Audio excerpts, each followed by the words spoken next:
white oak this morning. This is prime habitat. Several have been reported in the last week.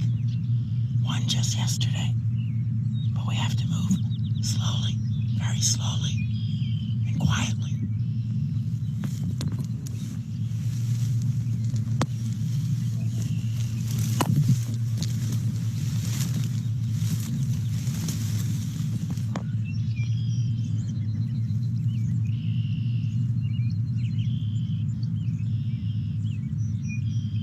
It's coming up on breeding season, so they can be quite aggressive.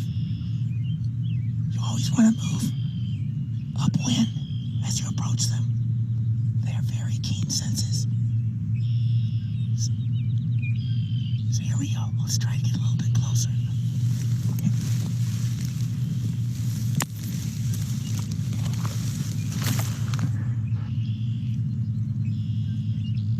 I think I see them. I think there's a pod just up ahead. Oh, we're in luck. We're in luck today. Never stand up. You don't want to let them see your silhouette. They can bolt. So let's just get a little closer.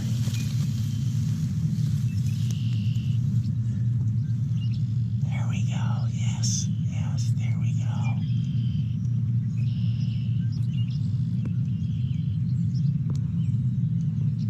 Good morning. This is Tom. I work with McHenry County Conservation District. You're listening to Tom Talks, and we're going to talk about trees in the winter condition today.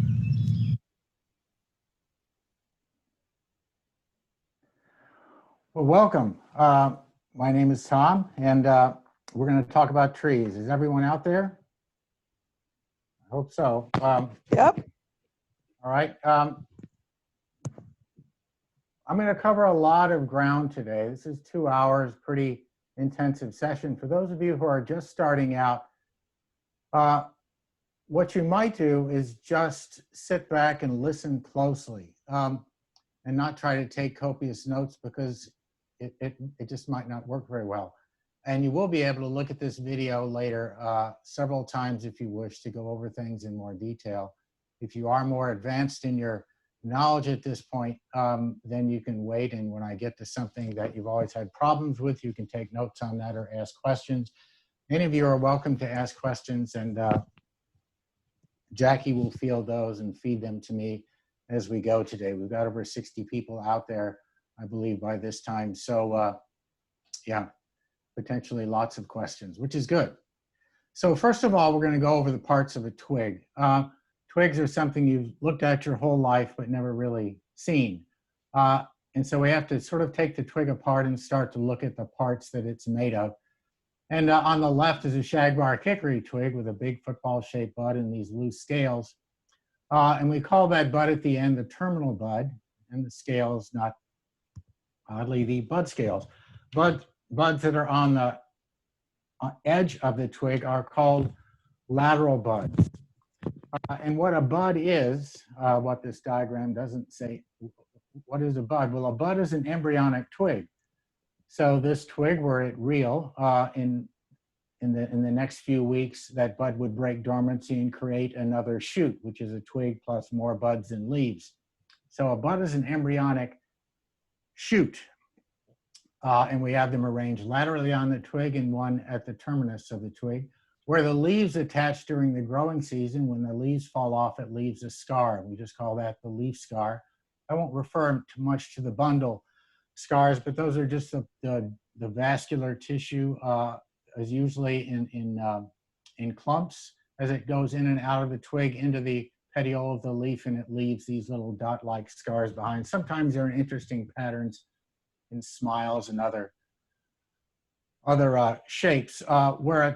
Where a leaf attaches to a twig, and where the leaf attaches is always the same place where the bud attaches, because the bud always occurs immediately above the leaf in what's called the axil of the leaf, and that's called a node. So twig, bud together is a node, and there's another node and another node.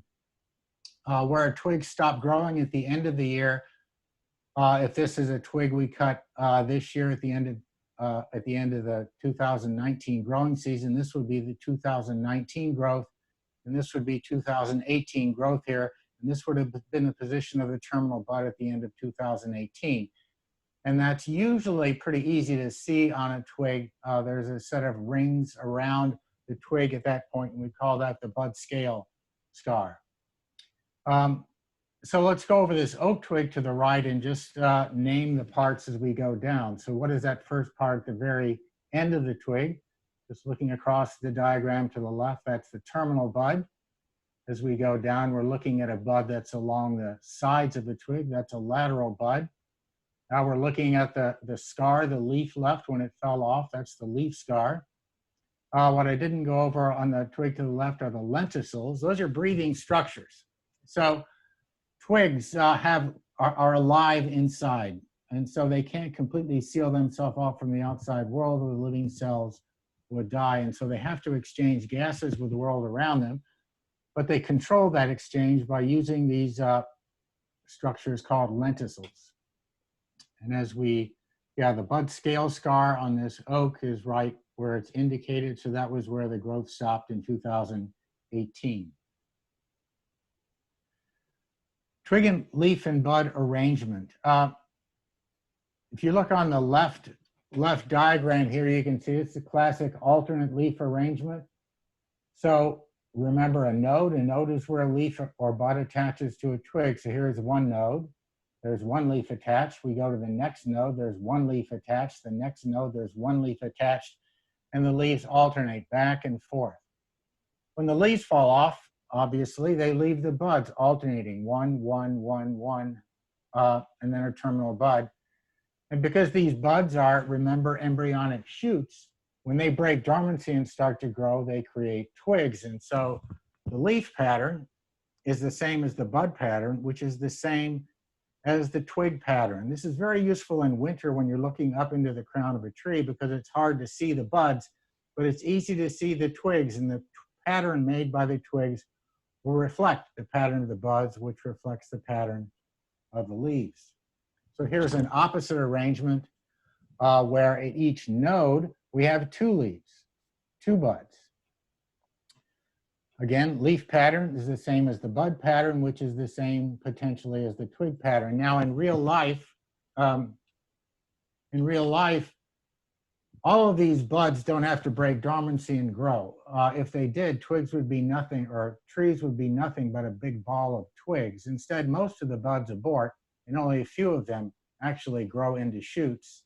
That's under hormonal control inside of the tree. But if you look closely, you'll see this pattern on the right in an oppositely branched tree like an ash or a maple. You'll see this pattern. That's what you're looking for when you look up into a tree.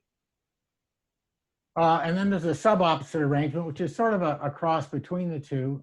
It's like a tree that was trying to have opposite arrangement, but we just couldn't quite manage it. And so we have a long internode here between here and here, and then a short internode. So it goes short, long, along the twig. Again, leaf arrangement, same as bud arrangement, same as twig arrangement.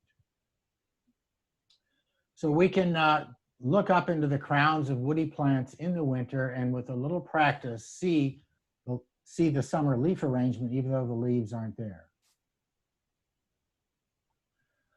Let's look at those things that cause us so much pain when we walk off the trail in the winter or at any time of year. Now, these words like thorn, spine, and prickle are used sort of interchangeably by things that hurt when you catch them on your trouser legs, or that grab you in the ear when you walk past. But they're different, and so for the purposes of today, we'll distinguish between them. A prickle is a modified hair. And what a hair is on a plant, it's not like your hair and mine, which is rooted into the epidermis and the hair follicle. The hair on a plant is just a superficial outgrowth of an epidermal cell, and it pops off very easily. So roses, which can be so hard when you try to pull through them, if you push from the side with your thumb, they pop off. Those prickles pop off very easily. The bristles of, say, a red raspberry or a hazelnut toward the ends of the twigs are generally pretty brittle and break off very easily. Now, if you look at the diagram in the upper left, you'll see the stipule here. And the stipule is probably something, if you're not familiar with woody plants or never really looked very closely at them, you didn't even know such a thing existed. Because the leaf is pretty large and obvious, the twig is obvious, the bud becomes sort of obvious by midsummer and late, at least on some plants. But the stipule is a funny little leafy growth that occurs right where the leaf attaches to the twig. It's thought in evolutionary time, if you went back several 100 million years, that that was a protection for the bud of the plant when it was developing. Could be, but it's certainly left behind today in various patterns and shapes and sizes. But a stipule always occurs in a node where a leaf or a bud attaches to a twig. The stipule is at a node, and when we look at spines in woody plants like a black locust or a prickly ash, they're always at a node. There's the leaf scar, and the spine is generally 1, 2, or sometimes even 3, but right at the node, right where a stipule would be, the prickles are hairs, and they can be distributed over the epidermis of a plant just anywhere. Lots of them or very few. A thorn, on the other hand, is actually a modified branch or twig. So this, in this diagram up here in the upper left, that bud right there could break dormancy if this is a thorny plant and create a thorn growing out of the twig. And so that's connected, just like a twig is connected to the larger branch by a vascular system. So the thorn is connected. It's really pretty tough. It's very, very hard to break off. So we have 3 different kinds of armature here, 4 if you include bristles, which really generally aren't very painful. We have thorns that are modified branches, stipules that are modified, spines that are modified stipules, and prickles that are modified hairs. We'll see all of those today. Now let's start to look at some of the plants today. We're going to start off with maples, which are some of the more common trees planted probably quite near where you live. I could find all 4 of the ones that we're going to do today within 2 blocks of my house, just on the city streets. This is sugar maple, well known for the sugary sap that produces maple syrup. A very common tree across the northern, northeastern United States. But look, we're going to focus on this key features today. Look at the bud.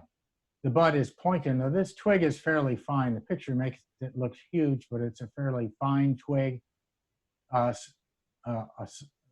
small diameter, with a pointed bud that if you hit it with a soft part of your index finger, it causes a little bit of pain. That's one of my tests for whether a bud is pointed or not, is when I pop it with a soft part of my finger, does it hurt? And this one hurts, and you see it has many fine scales, all a uniform brown color. And we call scales arranged like that imbricate, which means shingled. So they're just like little brown shingles on that bud. You see that very clearly with a hand lens. They're pretty small to see with the naked eye. Silver maple, by comparison, has relatively few scales. So you can see only 3. There's generally 1, 2, 3, 4, 5, or 6 scales, but many fewer than sugar maple. These twigs and buds are really green as they grow through the growing season while the leaves are on. The leaves fall off, and in the fall through the winter they turn red.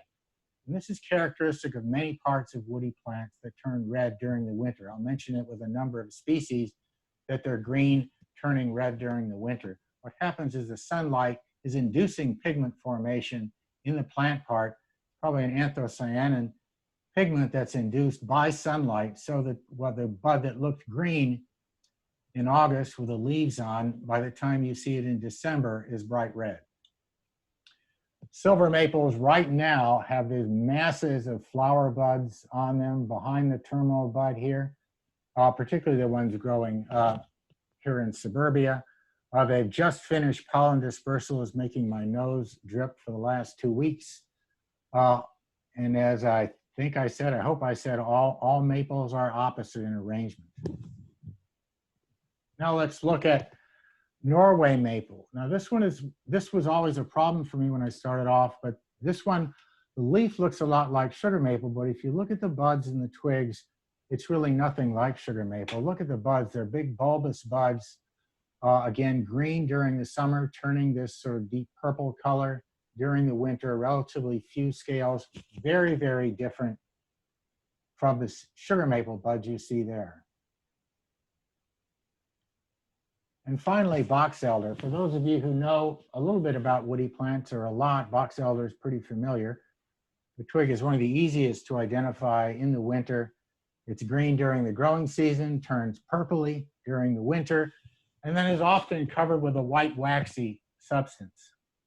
If you look at the green twig in this photograph, it's very shiny. While all twigs aren't shiny, they're all covered with a wax. It's called the cuticle. And the cuticle is how a plant keeps from dehydrating itself. It seals it off, and then it breathes through these lenticel structures here. It controls gas exchange with the lenticels, but the wax is essential to seal the plant from the outer atmosphere. But some plants exude a soft wax on top of that, and that's this rather attractive white wax you see here on the box elder twig. You see the same thing on a blue spruce, the backside of a white oak leaf. It's called epicuticular. That's above the cuticle wax. Now let's look at the bark. Those are our 4 maples looking at the twigs. Let's look at the bark. Here's a lovely example of silver maple. Look at that form. It must be 1, 2, 3, 4, 5, at least 6 huge stems coming from a common base. Silver maple doesn't have a straight, pretty form like red maple usually does. Look at the bark, how it tends to peel. This one isn't as peely as some, but it tends to peel in vertical strips, peeling off the bottom and the top of those vertical strips. As we get up a little bit closer, you can see some of these pieces as they're coming loose. It's very typical silver maple bark, and frankly, a very typical silver maple growth form. Then you can see the really exaggerated scaly bark on this specimen on the right. Now let's go to sugar maple. Here's a wonderful example of a mature sugar maple growing not far from my house. And you can see that the bark maybe has a tendency to be a bit more platy than it is ridged and furrowed, but you'll have to put that one into your own words. This is a hard bark to describe. Even after 30 years of teaching trees, it's hard to put this one into words. One of the things I discovered a long time ago about sugar maple bark is that if you go up and touch it and rub your hands on it like this, and then you rub your fingers together, you can feel a slight talc, a sort of a like talcum powder, maybe just a little bit different, hard to describe, but you can definitely feel something between your fingers. It's a lovely way to identify sugar maple in the dark, which now I'm sure all of you would like to do. So on the right-hand side, you see the sort of platy variant of sugar maple bark, and then the sort of ridged and furrowed bark below that. This has always been a tough one for me, and I've been doing it for a long time. But it has many different forms, and once a sugar maple gets over 200 years old and the outer bark starts to flake off, it looks different again. So it's really one that requires a lot of experience to learn. Here's Norway maple. And here's a Norway maple for comparison. Now look at the really fine ridges and furrows on a Norway maple. I remember when I was first learning trees how hard it was to learn to identify this, and now it becomes very, very easy. So if you look at this tree, you can see the very tight ridges and furrows of the bark, very, very different from sugar maple, more reminiscent of an ash, but a finer pattern. So those are 4 maples, really very distinctively different in the twigs and bark, even though, yeah, Norway maple and sugar maple are easily confused, maybe. Yeah, so if you remember, just go back through those 4. They're really pretty easy to tell apart. Excuse me, that was 3 of them. Here is the box elder. Here's a sort of medium-sized box elder tree. A bark pattern at this age, I guess I would call that sort of somewhere between ridged and furrowed and small blocky patterns. Typical box elder, sort of crooked, growing next to the trail here, leaning into the trail to get the sunlight. And you can see this one has been damaged at the base. It's tried to heal over. In fact, there are holes all the way through the base. And you can see here, this one has a lot of poison ivy vines on it. Let's take a look at the poison ivy. This is one you want to avoid. About half of you are allergic to this. See how the aerial rootlets come out all along the stem. Those roots aren't there for water absorption, rather just to grab onto whatever structure it's growing on to allow it to grow upward. You know, all of us probably imagine if we were a tree, we'd be some big majestic oak tree, but truth be told, we're all probably a little bit more like box elder. You know, you've got friends like this grapevine that are just kind of hanging around, and then you've got friends that are maybe a bit too clingy, that are just kind of all over you, and you wish you get a little more space. But yeah, life is a box elder. You didn't know you were getting any philosophy today, did you? One of the things that has fascinated me over the years, people see me standing on a sidewalk, staring aimlessly up into the crowns of trees, is the different patterns they make against the sky. And at least part of those differences in patterns has to do with the arrangement of buds on the twigs. With a Norway maple, once it gets really large, the terminal bud creates a cluster of flowers. It's a shoot, but it's specialized to hold flowers. The flowers then become fruits, and then those eventually fall off, but there's no twig. The terminal bud doesn't create a twig, and so the two lateral buds grow to either side, and you create these wishbone dichotomies, here, here, here. You can see it down here. You can see it in many places. If you look at a mature Norway maple or sugar maple, they both have the same form. Look at a silver maple for comparison. The terminal bud on a silver maple is always vegetative, and it just keeps growing outward. And so the silver maple has this very ragged outline, if you see it silhouetted against the sky, because those twigs just grow outward, long dangling twigs outward, creating that very, very ragged appearance. The Norway maple and sugar maple have a much tighter looking crown on a mature tree because the twigs start to dichotomize and don't keep growing outward.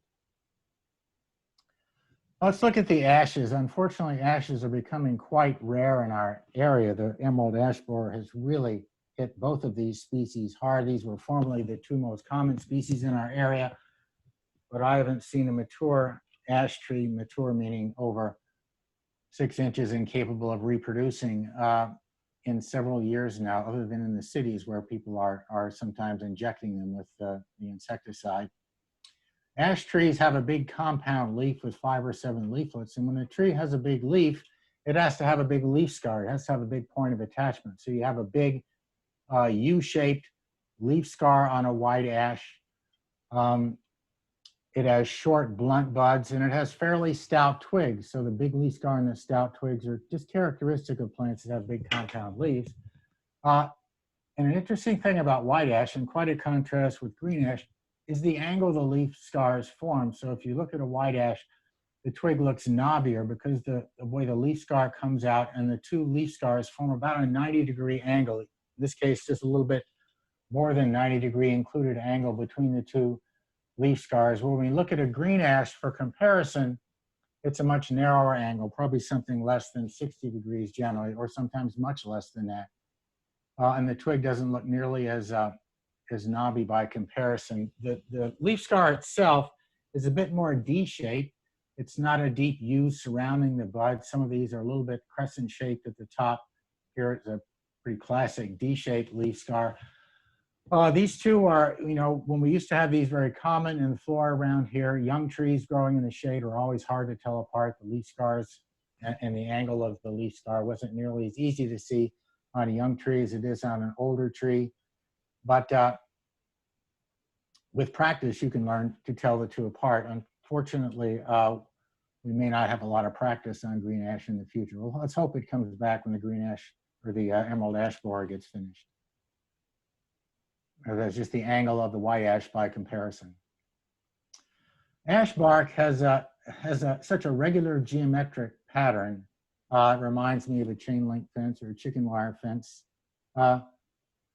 Interlacing ridges and furrows. It develops this, probably by the time it's 6 inches in diameter and holds it throughout life. Even the oldest ash trees I've seen have this. The white ash is slightly coarser than a green ash, but really, really close to one another. Really hard to tell the two barks apart for two trees that are of the same size. The green ash is a bit more crooked growth form than the white ash, but again, that's a comparative character that takes some practice. Let's look at 3 different dogwoods here.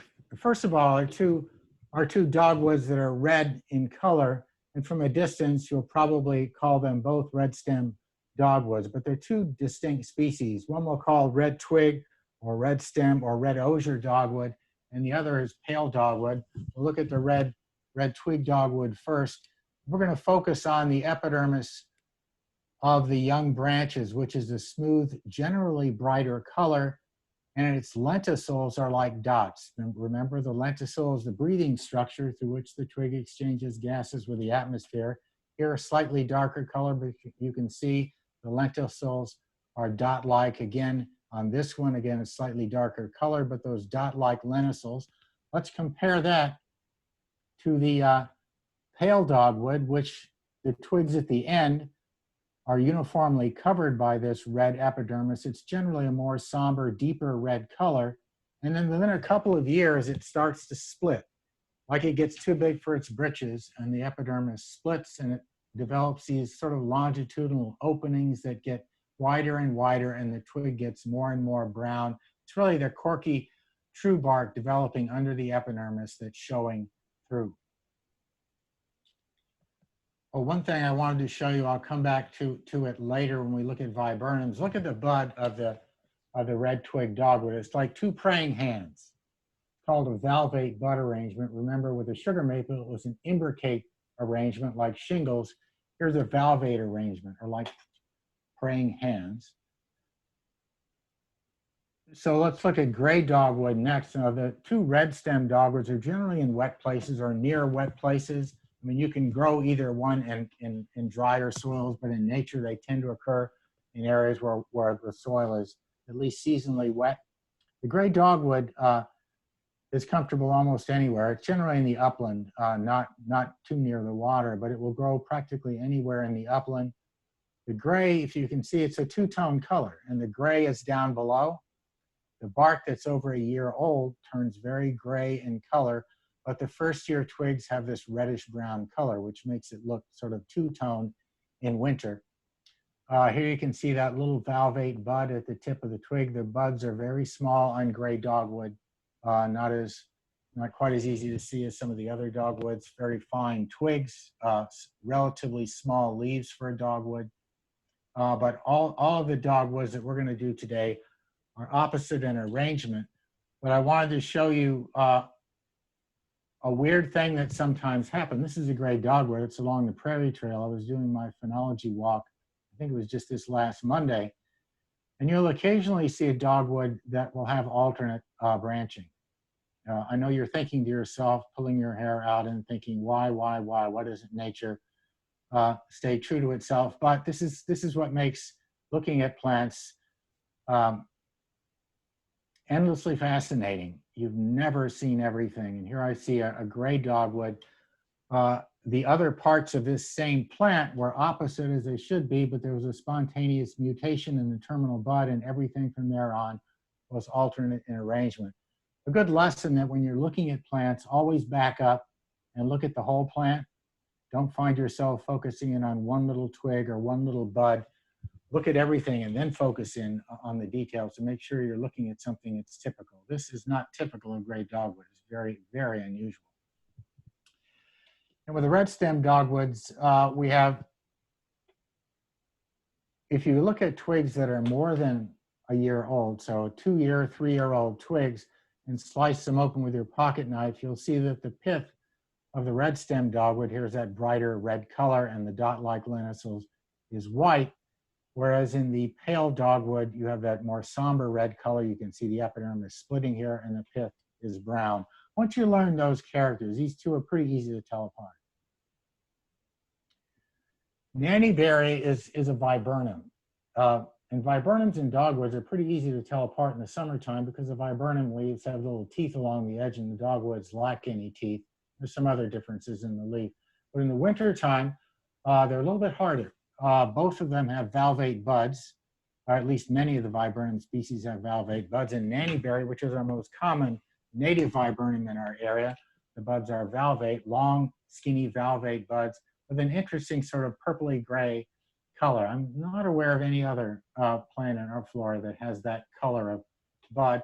Typically grows, I see it mostly in this growth form as a shrub type growth form, but I have one in my backyard that's a tree, and I found one in a nearby forest preserve here in Lake County yesterday that was growing in a tree growth form. So it can do either.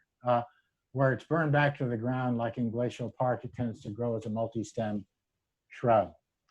I don't have any pictures of the fruit here, but it's a little thin fleshy material over a large seed, but it's sometimes called the wild raisin. So if you do have a chance to taste these fruits, they taste very sweet and very raisiny in flavor. This is one I wouldn't suggest that you eat, even though the name cranberry sort of suggests it would be edible. It is not poisonous, but it is very foul tasting. It's a European hybrid cranberry and exotic. It's not really widely distributed in our area. I've never seen it as like a #1 problem in an area, but it is scattered around, and we generally remove it in ecological restoration whenever we run into it. And you can see here the buds are pretty distinctive. They're relatively large and smooth and red. If you look closely from the right angles, you can see 2 to 4 scales, but fairly large, red, smooth buds. Green, obviously green the previous summer. The shape, the color makes this a pretty distinctive one, generally in woods that have, not had any fire or any ecological restoration done for a while.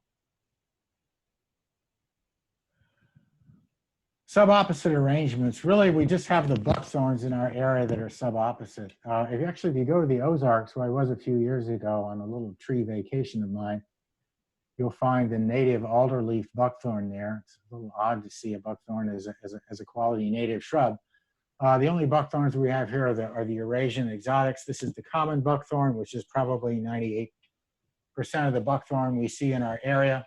However, the glossy buckthorn can create, we'll look at the glossy buckthorn next. That can become quite a problem in wetlands. The common buckthorn is really more of an upland plant, and it lives up to its name, thorn. The thorns tend to be right at the tip of the twig, so the extension of the twig as it grows out, it grows into a thorn, and then you have 2 lateral buds right next to the thorn. So if you work with buckthorn all day clearing it, you'll generally end up with a few of these jabbed into your flesh somewhere. Rather unpleasant plant to work with. The bark of buckthorn is very dark in color.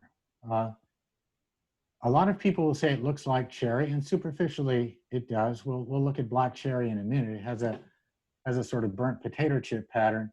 The buckthorn is really, it peels, it's dark in color, but it never forms the regular burnt potato chip pattern of black cherry, which we'll look at here in just a minute. And glossy buckthorn, which is more rare, but can locally be very troublesome and common in wetlands, is really very different and easy to tell apart from the common buckthorn. Just look at that bud. There is no other woody plant in our area that has a bud that looks anything like that. It's generally small, but densely sort of brown, furry little bud. You can see a little bit of the tendency toward a subopposite arrangement here. It tends to more toward the alternate than does common buckthorn, but it is still subopposite, short internode, long, short, typical of that subopposite arrangement. And you can see that both buckthorns, here the glossy buckthorn and the common buckthorn, those young stems have the horizontal lenticels that we'll see in a number of plants, most particularly in cherries. Now let's look at most of the rest of the plants we do today will have an alternate arrangement of leaves, buds, and twigs. And we'll start off with chokecherry. This is a personal favorite of mine. Why? I guess because it's around and most people don't notice it. I like plants like that. It rewards your skill in plant identification. You see that it's just not a buckthorn, it's just not a black cherry. It's a chokecherry, which is a native shrub. I would say it's still common in our area, but for every chokecherry you'll see 50 black cherries. It's something that you need to keep your eyes out for. Look at the buds. They're relatively, in comparison to the black cherry, the buds are relatively long and pointed. Again, the fingertip test, popping this with the end of your finger can cause a little bit of pain, whereas a black cherry is a shorter, more blunt bud and softer in texture, so it fails the fingertip test. And notice that its colors are brown and a little bit of green toward the end. In fact, sometimes you can get some red and pink colors in a black cherry bud, contrasting with a light brown, dark brown bud of the chokecherry. Here's the chokecherry bark, which is a young tree. Looks, it looks like the buckthorn bark. It will look like a young black cherry bark. It has those horizontal lenticels.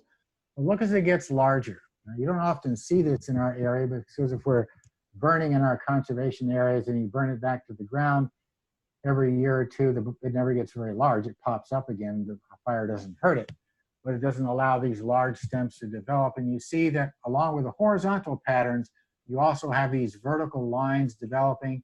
Again, the epidermis is like splitting as the plant swells up like it's getting too big for its britches. And you have these vertical slits here along with the horizontal lenticel patterns. It's actually very distinctive, and I've learned to recognize that walking down the trails in Glacial Park to spot one of those stems if you see a slightly larger stem. And here's black cherry. Notice the horizontal lenticel patterns of the younger stem, very exaggerated sort of potato chip pattern of the older stems. Here we have a black cherry forked at the base, and you can see this one has been wounded. Just take a moment to describe this because you see this on a lot of trees, particularly around urban areas, but sometimes in natural areas where fire has scarred the tree. Probably this one was hit by a vehicle or some large hard object, struck the tree. What that does is to kill the cambium underneath, which is the living part of the tree trunk that generates the cells on the inside. It generates wood, and on the outside it generates the phloem or inner bark tissue. And when that happens, big dead spot appears, the bark flakes off, but here you can see that the tree was trying to heal the wound over. You see how it's growing over from either side, trying to grow over and seal this wound out. Unfortunately, the wound was so large the tree couldn't heal over in time before rot got into the middle of the tree. It's typically how trees get heart rot, is through some wound at the base. But let's look more at the bark here. You can see that the bark has that typical potato chip pattern. And as you look closely, you can see these lines on the bark. Formerly, these lines were horizontal across the tree, running back and forth this way as that former epidermis is pushed out and becomes scales. Sometimes it's twisted a bit. Even these scales that have a lot of lichens on them, you can see the horizontal lines on the bark chips. Really, those are remnants of the old lenticels. The lenticels, you remember, were breathing structures so that the young twig could exchange gases with the atmosphere. Those are then pushed out onto these bark scales where they no longer serve as lenticels, but they're nice identification characters. So here's looking at black cherry bark and just comparing it to some sort of common textures you might encounter in life. Bark you're thinking to yourself by now that these patterns are all starting to look alike. You actually have the ability to recognize patterns. You have an amazing ability. Human beings have an amazing ability to recognize patterns. You just have to keep looking at them. I take the pattern of a human face. How many every face looks different. But if you were from Mars and you came to Earth, everyone would look alike. They would have two little shiny spots we call eyes, a nose, and a mouth. Everyone would look alike, but you learn to see the pattern and you learn to see all the subtle differences from one pattern to the next. And you can do the same with trees. You just have to look. Let's look at hawthorns and crabapples, two genera of woody plants in our areas that have thorns. Remember what a thorn is. A thorn is a modified twig or a modified shoot. So, and these are really highly modified. This thorn doesn't look anything like this shoot, does it? It looks like it was developed in a NASA laboratory or something. It is a really highly specialized, shiny, needle-sharp thorn. And look at the buds of hawthorn. They're red and shiny. And there's a red shiny bud right at the base of each thorn to the side. Very useful identification character with hawthorns. Let's look at crabapple for comparison. Again, thorns. But the thorns here really aren't as highly modified. They still hold on to some of their twig characteristics. In fact, if you look closely at a crabapple thorn, you'll often see little leaf scars on it. Or during the summer, you'll actually see little leaves attached to the thorn as if it holds on to some of the characteristics of the shoot. It's sort of where it started off in evolutionary time as a shoot, it still holds on to some of those characters. And look at the buds. The buds aren't red and shiny, rather, they always have some white hairs on them. So while they can look superficially alike as you first walk up to them, if you look at the twigs and the buds, are really quite different. The bark, on the other hand, is really quite similar between the two. Sort of gray. This is on a larger stem. When it gets up to 4 or 5 inches in diameter, you'll start to see this gray outer flaky bark. And as it flakes off, you'll start to see the orangish brown or reddish brown colors coming from underneath. It's really true of both of them. For my money, the crabapple has a slightly more coarse texture to those flakes, but they're really very hard to tell apart. Well, let's look at black walnut and butternut. One, a very common tree in our area. Butternut, always a rare tree and now getting much, much rarer. But let's look at walnut first. Back at Michigan as a teaching assistant, we used to call this the E.T. leaf scar, but I was teaching in the 80s, and so the movie E.T. was only in the recent past, maybe a dated reference now. But it's a large shield-shaped leaf scar. Again, this has a big compound leaf. It has to have a big leaf scar and a stout twig. But here you have a distinctive feature of the walnuts is superposed buds, 2 buds, one on top of the other. The little bud on the bottom is a vegetative bud. If that one breaks dormancy, it becomes a twig. If the one on top breaks dormancy, that's a flower bud. That would produce a flowering shoot. Notice that the buds here are covered in a sort of very fine white downy color. We look at butternut by comparison, really quite similar, stout twig, shield-shaped leaf scar, maybe a little bit different in shape. I think the little smile to the bundle of scars there is characteristic of it, but the big difference, the easy way to tell these two apart is to look at what's called the mustache. Look at the mustache right above the leaf scar.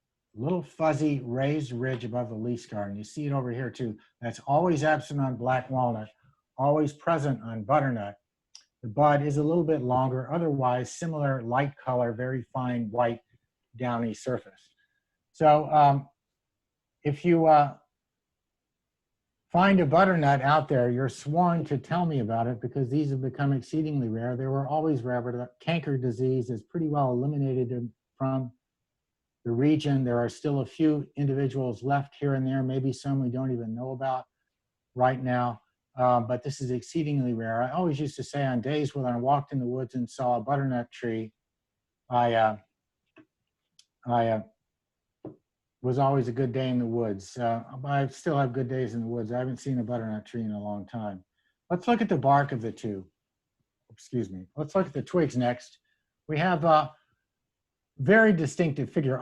Rarely do you actually need to look at the pith of a walnut twig, walnut or butternut, but it's always fun if you find a dead twig on the ground under a tree. You can use, if you have a sharp pocket knife, you can split it open and see this chambered pith. Very distinctive and unique to the genus Juglans, the walnuts. The butternut is just a little bit darker in color to that pith, but otherwise very similar. It's true also the English or French walnut from Europe. Every walnut I've tried has that same chambered pith. If we look at the bark, butternut, or excuse me, black walnut, if you look at a young tree, the tree on the right is younger. If you look at one even younger than that, it's a sort of darker color, but as they get older, it's like the outer bark sort of oxidizes and turns grayish brown in color. But if you go up with your thumb and just chip off a little piece of that grayish brown bark, it's a very rich, dark brown color underneath. It's so easy to recognize. There is no other tree in our flora that has that color. And so anytime I suspect a walnut, if it's possible, I just walk over and with my thumbnail, just scratch it, and I see that rich, dark brown color. The same color you see in black walnut wood, that's you have walnut table or chair in your home. It's made from this tree, that rich dark brown color, same chemical, same pigment that causes that color. If you handle the black walnuts with a big green husk on them, your hands will start to turn brown. Again, it's the same pigment. The bark of black walnut starts off with this ridged and furrowed, almost like an ash tree, but somewhat coarser in texture. But as it gets older, it becomes much more blocky in texture. Often the bark patterns change in life, and learning the bark of one species means learning at least 2 or 3 or 4 different patterns as the tree gets older. This is butternut, a sight I may never see again, frankly, and I say that because I think it may be true. But this is what I used to see with a large butternut tree. Just a wonderful, beautiful bark pattern. Try to put this one into words. When I was a teaching assistant, we used to call this the Van Gogh bark, being a sort of impressionistic bark, sort of imagining that you had this really thick oil paints and a broad brush, and you were painting this tree in very broad, thick brush strokes. You would come up with a pattern something like butternut. There used to be a few of these out at Coral Woods. I think we've lost them now. But if you see one, you're sworn to tell me about it. I want to see one again. So butternut, a tree to remember, even if you don't see it. Shagbark hickory. Actually, shagbark is in the same family. Hey, Tom, we had a question. Oh, okay, go ahead. Are the fruit of the black walnut and butternut, are they similar in size, or are they entirely different? The fruits are quite similar in overall size. The butternut fruit is more ellipsoidal. The black walnut is just a big sphere, like it's almost, I don't know what that would be, probably 2.5 inches in diameter with a husk on it.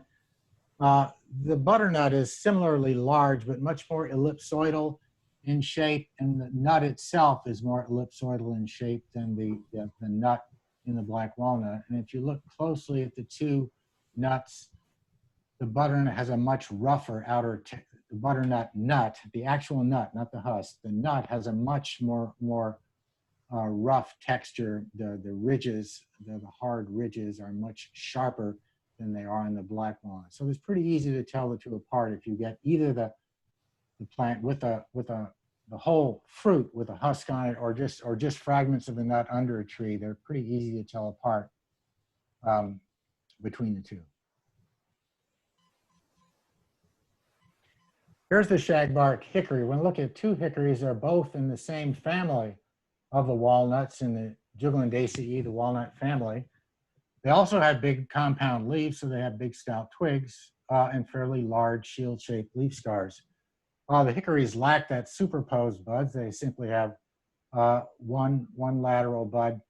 But the thing to look for in the shagbark, the thing that makes it so easy to identify in winter, is this big football-shaped bud with loose scales at the tip of the twig.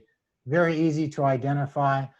When it breaks dormancy, I don't have a picture of it, but it will, it's an amazing, it looks like a huge green flower unfolding at the tip of the twig for those first week or so. Really rather pretty. So as you're walking the trails in conservation areas in the next few weeks, look for that. First, you'll see this football-shaped bud with the loose scales on it, and when that breaks dormancy, in a few weeks, you'll see this funny-looking, almost green flower coming out. It's really just a vegetative shoot with a flower-like appearance originally.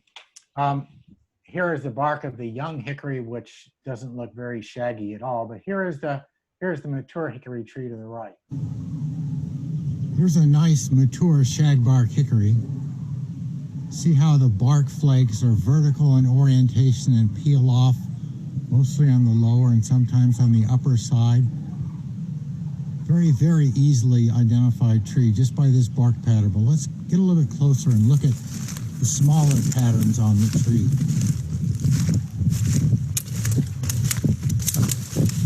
If you get up really close to a hickory, you can see these interlacing gray patterns on the individual bark chips. This will be easily seen on the younger hickory tree before it peels, and in fact on all species of hickory, which there are many, particularly as you get to the southeastern United States. But if you look at bitternut hickory here in McHenry County, you'll see this same subtle but rather pretty pattern of grays on the bark. So bitternut hickory, by comparison, the young tree, the bark looks very, very similar. As it gets older, it never gets flaky, though. If you look at the bark here on the left, the twig of bitternut hickory is really so distinctive that if you can, even at 10 or 15 feet, if you're looking up into the crown, that big yellow bud is so easy to see. It's unmistakable. There is no other bud like this in our flora. Big yellow bud, sometimes called the yellow bud hickory. So a tight bark pattern looking much like shagbark when it's young, but distinctively different as it gets old. You see this interlacing pattern again of very shallow ridges and furrows on the bark, but smooth to the touch. Either of those, the yellow bud and the big shaggy bark and the football-shaped bud and the shagbark, make both of those fairly easy to identify. Let's look at the brambles next. If you do a lot of walking off trail as I do, you shed a lot of blood every year to these guys. But then they reward you in midsummer with fruit. Who doesn't enjoy stopping and eating some blackberries and raspberries during the summer when they're ripe? This last summer, I can remember really eating lots and lots and lots of blackberries this year. We had nice rains during the summer, so they were big and plump and juicy. In comparing these two, blackberry and black raspberry, we're going to look at the cane. Now, brambles are woody plants. Woody plant meaning it doesn't die back to the ground every year, but the above ground part doesn't just keep growing year after year after year like an oak tree would. Rather, it grows, the cane is alive for a couple of years. It gets longer. It may branch once or twice, and then it dies back to the ground again, and it comes up again from the ground. So the cane of blackberry is ridged like this, green during the summer, turning red more often during the winter, ridged and grooved, very easy to see. Now when we compare that to black raspberry, the black raspberry has a round cane, very smooth round cane, no sharp angles or ridges or furrows on the cane stem. And you'll see that it exudes that soft wax, that epicuticular wax on top of the cuticle of the stem. So it's green during summer, turning red to purplish during the winter, often covered with that soft wax.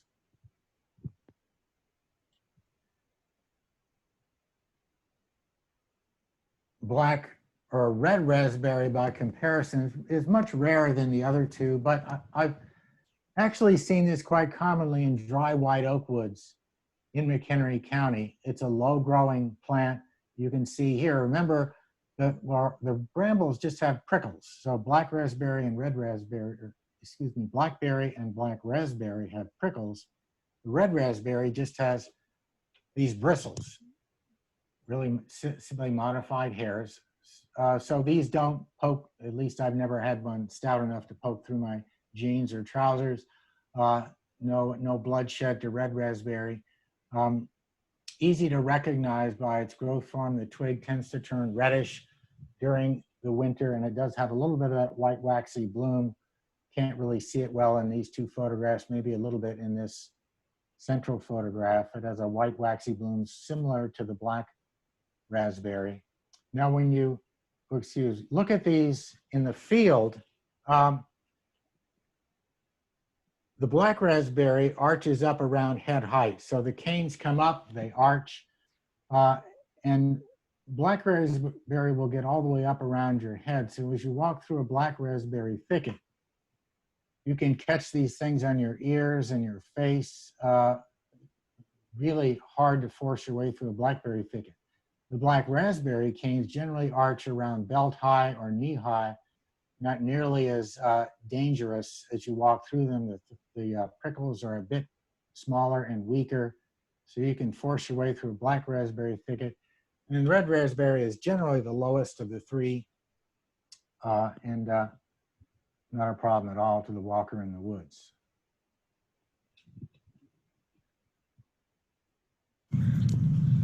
Trying to get just a little bit closer, just a little closer.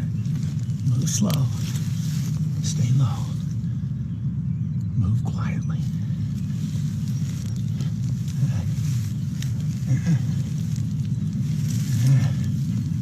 Oh, just multiflora rose.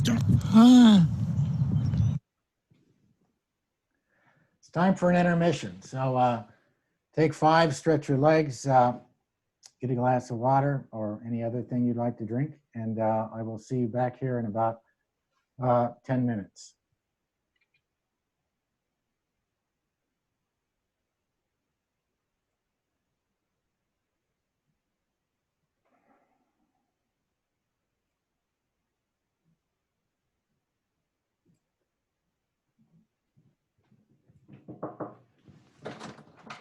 Doing well, awesome, very good. Talking very too good. fast, but I need to slow down. No, It's no, not hard. too bad. There's one, can you get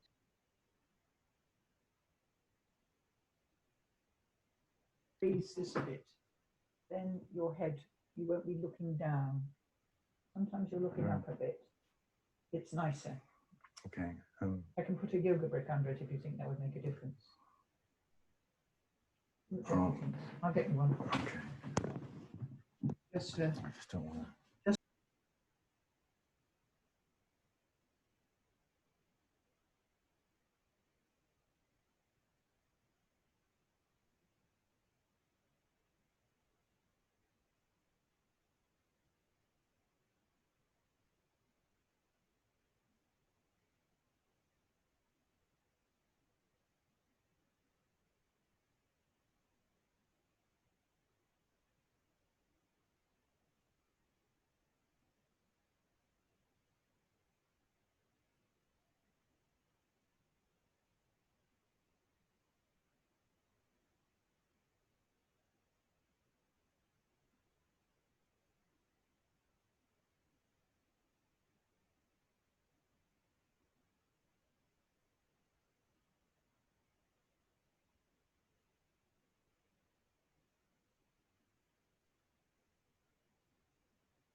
All right, it's been about 10 minutes, so Tom, whenever you're ready, we can get started again. I did share the poll results from the beginning if anybody wanted to take a look at those.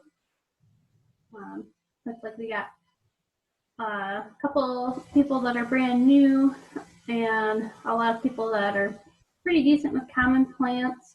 And then, you know, winter ID is a hard one for most people to get started in anyways, so a lot of us in the boat of either brand new or know a couple of terms, but still looking to learn a lot more of the winter characteristics. Tom, I'll unmute you, and whenever you're ready to go for it.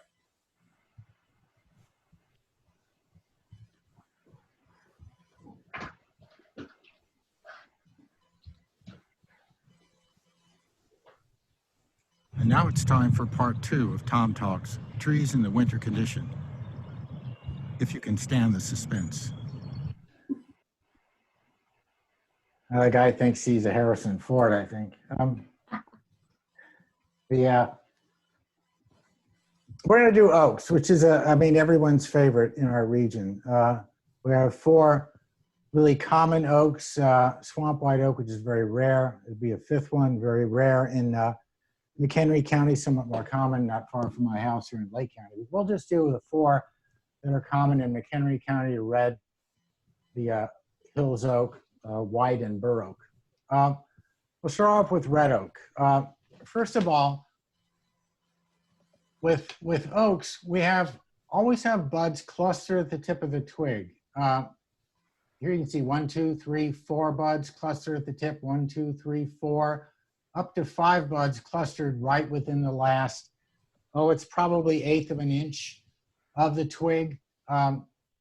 It's an alternately, the arrangement of leaves and buds is alternate on the twig, but the twig really slows down and it compresses those nodes together, so you have a cluster of buds right at the tip of the twig. That is so useful for recognizing oaks as a group, of which there are many species, though not that many in our region.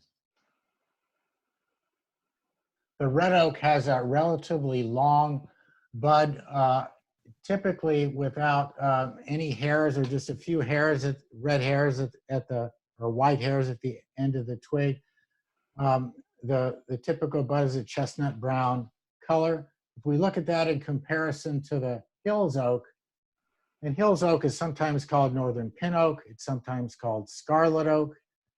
I'll deal with the black oak name and where that fits into the whole puzzle in a few minutes. I think probably the best thing to call these in our area is Hills oak. They look, the twigs look superficially like red oak. The buds are usually a little bit shorter and a little bit more hairy than red oak. It's quite a variable species. So this one is a tough one, just looking at the buds to recognize. Well, I'll show you some other features that are much easier. But looking at just the twigs and buds, this one is not easy to tell from red oak always. If you have a bud that's really nice and white and fuzzy toward the tip of the twig, yes, that's certainly Hills oak and not red oak. And if you have a bud that's just nice, glossy chestnut brown from nose to tip, long and conical in shape, that's certainly red oak. But oaks are quite variable. So you don't always get those perfect forms, and telling them apart isn't always that easy. But we'll look at another character here in a minute to distinguish between those two. If we look at we're going to look at bur oak and white oak, which are in the same oak subgroup. Those of you who know a little bit about oaks during the summertime know that red oak and Hills oak have the lobes of the leaves have long points on them, whereas the lobes of the leaves on white oak and bur oak are rounded. So there's an easy difference to see the general group during the summer. During the winter, a little bit harder. And here, white oak buds tend to be small, almost globose or circular, maybe a little bit of a point toward the end, and they're waxy. They're not hairy at all. They're sort of waxy. Many parts of the white oak have a wax that you can rub off on your fingers. You find it on the underside of the leaf, on the twig, at least in the springtime. Sort of wears off by the end of the year, but the buds have a white waxy covering. So when you compare that to similarly shaped buds of bur oak, which have very short hairs, always present hairs somewhere on that bur oak twig. So those two are not terribly hard to tell apart if you get your hands and can really look closely at the bud. You know, I always recommend people that are studying trees to get a hand lens. And it doesn't do you any good if you don't use it. For some reason, people feel self-conscious about pulling a lens out like they're advertising that they're an expert. Really, it's only to look at things, just like you wouldn't go out birding without binoculars. Why would you go out looking at trees without a hand lens?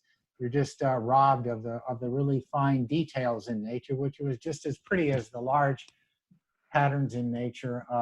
So get yourself a hand lens, put it around your neck and carry it, and start to look at these tiny little features of buds and hairs on buds and all those funny little things that you never saw before.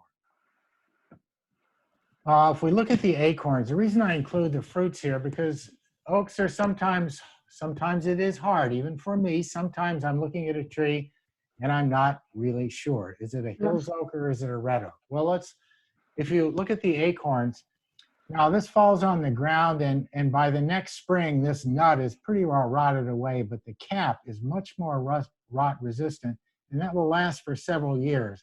So under any mature red oak, you're going to find a lot of red oak acorn caps. And under any mature Hills oak, you'll find a lot of Hills oak acorn caps. And so that's what I'm looking for.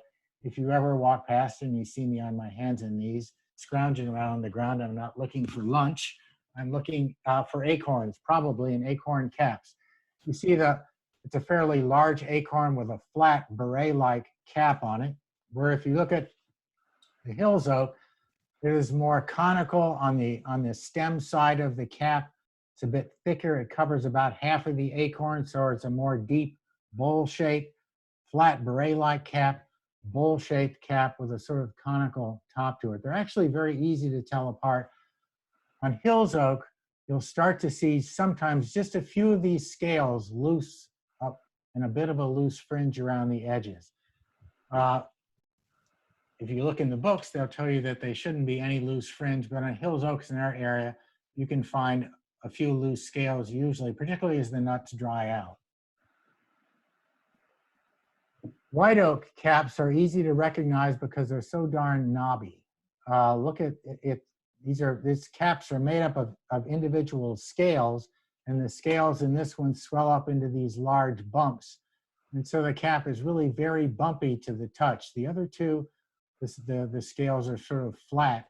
Here they're raised bumps. Again, the bit of a bowl shape to the cap, not covering nearly as much of the acorn as the Hills oak. And the bur oak probably gets the vote as the easiest acorn cap to identify, just by that loose fringe, the burr along the fringe of the acorn. The cap is very deeply bowl-shaped, sometimes covering practically the entire nut, always more than half of the nut with that loose fringe.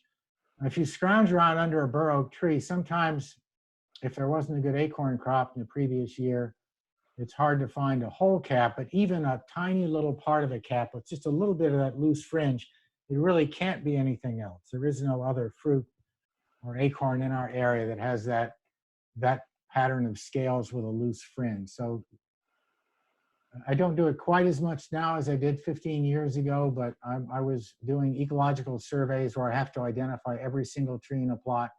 I found myself on my hands and knees crawling around the ground quite often looking for an acorn cap. Black oak is a curious tree. Now I'll just tell you my use of the term. If you go down to the Ozarks and look at black oak, you'll see something like this. Very long pyramidal buds. See the flat, very flat-sided bud, fuzzy all the way to the base. Generally, the picture there doesn't look quite right. This is that sort of brown, fuzzy bud all the way to the base. The acorn caps have a very loose fringe around the edges.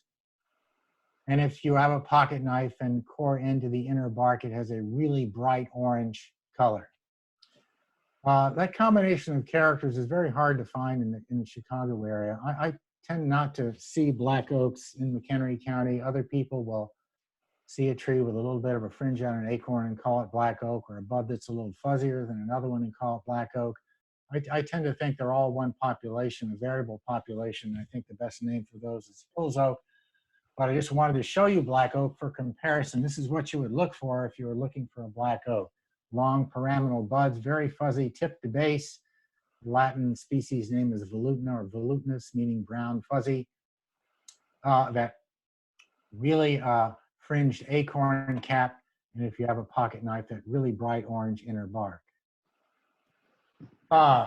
This is one of the hardest things in teaching people about trees, is getting them to get off the trail and walk over to the tree. One of the things a student of trees needs to learn to do is not simply to look at trees, but to go up and touch them. As long as you don't hit a tree with a hard object, you're not hurting it. So this large white oak here has a bark that feels scaly. You can see tiny little pieces that sort of flake off as I rub my hand over it. It has a sort of feeling of hard cork, and the sound of it as I scratch the tree. Now let's look over here at this Hills oak for comparison. Darker in color, but as we get up close to it, it has a very rough texture to look at, and it feels like it's carved out of granite. Very, very abrasive to the touch. And once you learn those two feels, you'll never mistake one for the other.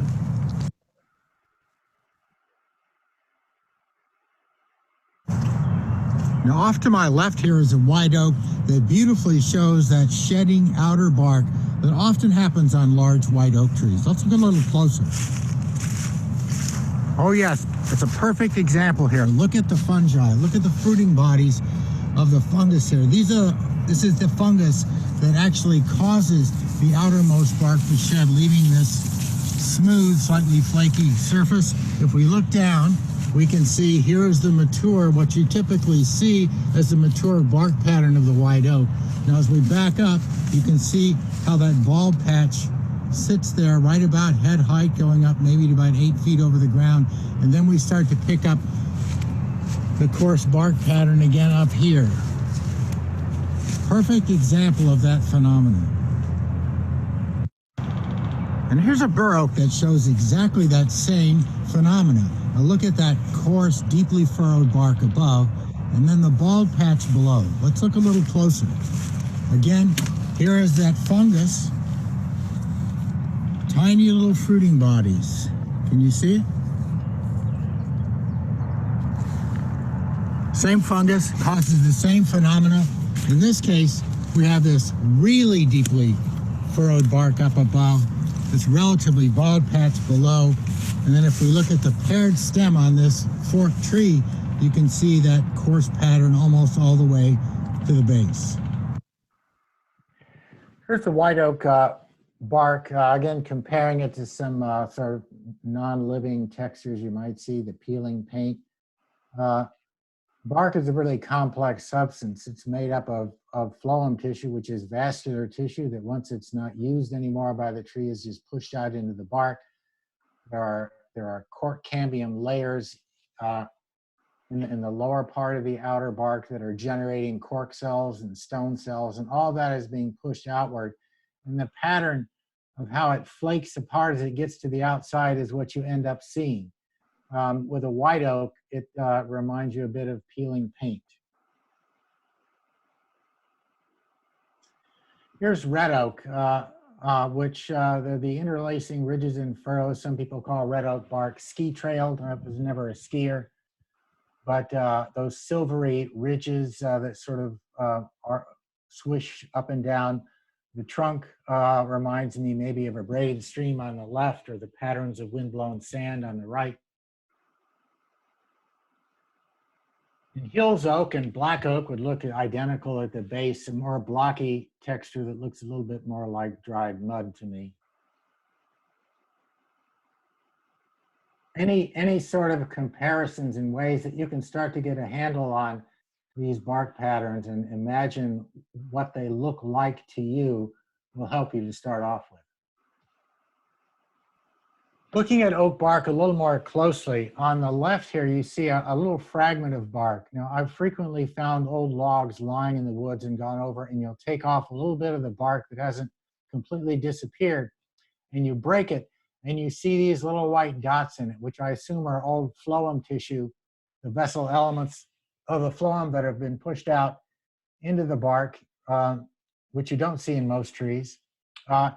This is undoubtedly, this was a Hills oak here that was a log that had already been cut down in the forest preserve. I just wanted to show you those coarse vessel elements, these big vessel elements. So each one of these lines of large vessels is 1 year of growth. This is right near, this is the outer bark, so this is right before it died and was cut down, and it was growing quite slowly. We'll see those large vessel elements in one other plant today that you just guess what that's going to be, because you'll never guess. It's really really surprised me when I saw it. In the inner bark, I love characteristics of trees that most people don't notice. And the inner bark colors of trees is one of those things that really most people don't notice. But if you look at red oak, you'll always see a sort of buff color to sometimes a slight salmon color. The black oak has a really bright orange, and Hills oak is somewhere in between. I did these two photographs. This is a stock photograph from online. This contrast, this black oak bark is really bright orange, even brighter than the Hills oak here in nature when you actually look at it. So that's just something maybe to look at a little bit later on as you're studying trees.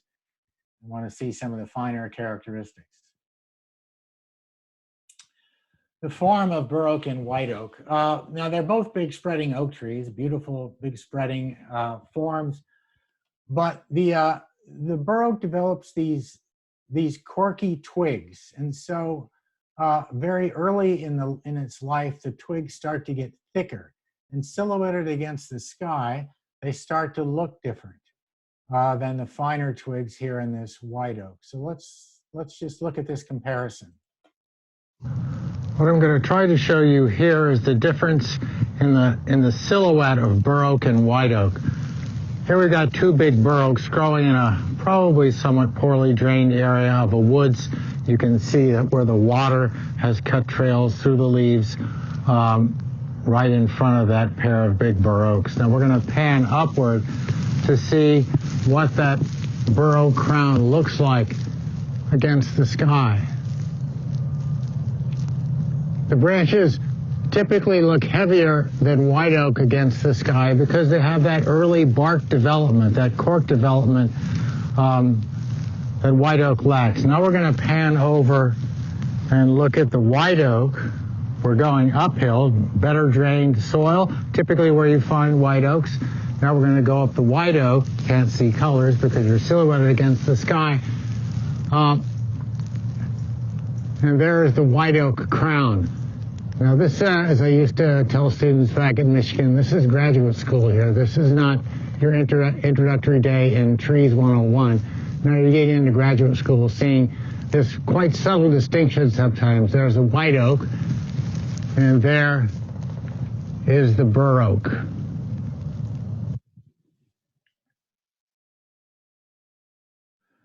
And we're going to look now at contrasting forms of the red oak and Hills oak. This is actually the easiest way to tell red oak and Hills oak apart, at least with a mature tree. Here we have a beautiful example of Hills oak. Look at that form. Look at how the lower branches go out and then lean downward toward the ground. Most of them are dead now. This tree really doesn't prune its old branches, but holds on to them long after they really serve any metabolic purpose. Let's go up a little bit closer. You can see that very rough bark here with some lichen spots on it. So we'll look at red oak next, just to see the contrast with this distinctive form of Hills oak. Notice that the bark of red oak, by comparison, has those more vertical lines, the more well ski-tailed or braided stream appearance to it, those silvery ridges sort of weaving down the trunk. This red oak is a little more blocky at the base than is typical. But look at the form. Look at the form, how clean the bowl of the tree is to that first branch, which is probably 15 to 18 feet above me right now. So it's a much different form if you look at it and look at the whole tree and then look at the whole Hills oak. They're really very different. Those are two you should practice on. Hills oak is both of them are, well, Hills oak is very common in McHenry County. Red oak is sort of local. If you get in the Marengo Moraine in the west part of the county, it becomes very common. In the eastern part of the county, somewhat less common.